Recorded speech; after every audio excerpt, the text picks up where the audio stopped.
Sometimes it's too good to be true, but we have to believe it no matter what. Hello, friends. This is Yundel. This is just a share, a reminder to each and every one of us that sometimes it's too good to be true, but we have to believe in ourselves that God is with us and there is God. It is sometimes too good to be true, but we have to believe it anyway.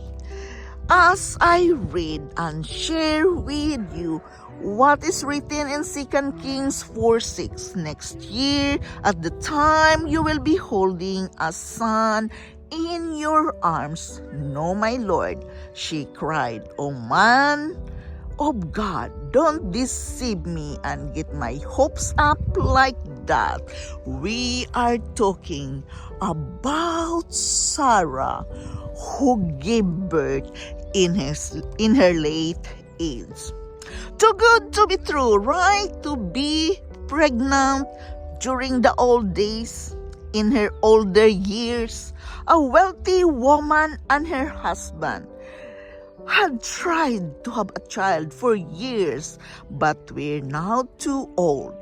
It was one thing missing in her life, a dream that was close to her heart, and one she wanted so badly, but she had given up. She is too old already and cannot have children anymore. But God did something with that, and He bare a child. It is too good to be true. The scripture said that she didn't have the faith.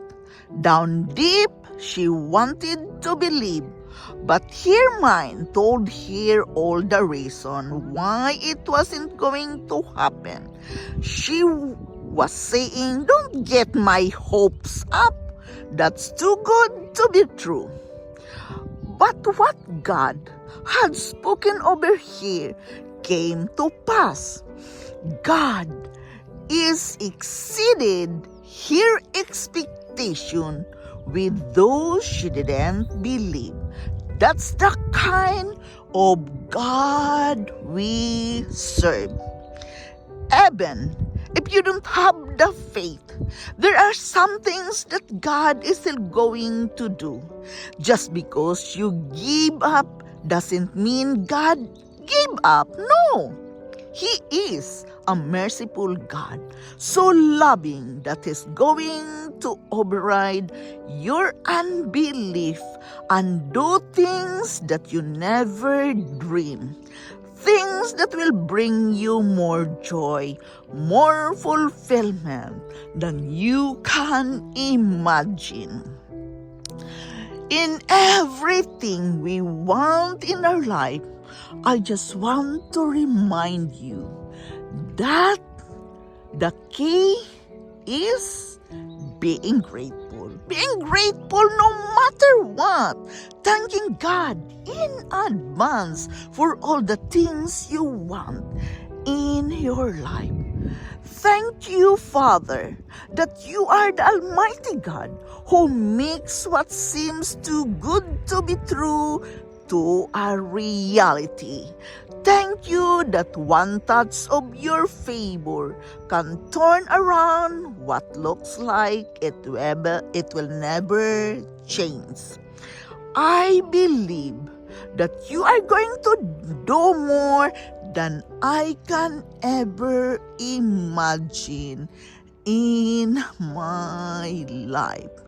Yes, it's too good to be true, but God can do miracles for us, for He loves us unconditionally, and He is willing to give the desire of our heart. What He's asking from us is simply have faith and believe in Him. Yes, it's too good to be true.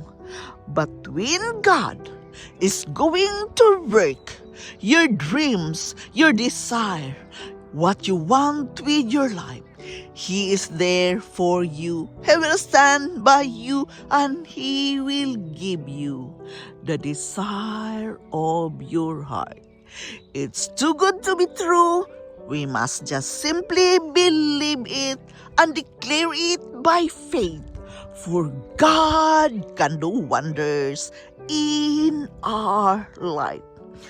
We have to understand that we can encounter the Savior who offers His presence, provision, and power in every moment. Discover how to live in the favor and abundance of God. He is an amazing God. The key is being grateful. Just say thank you many times of the day for all the desire in your heart will really come to pass when you can set your heart and mind to believe in God. This is Shundel. Thank you for listening. Thank you for stopping here in my channel. I am very grateful to each and every one of you. I love you all and bye-bye.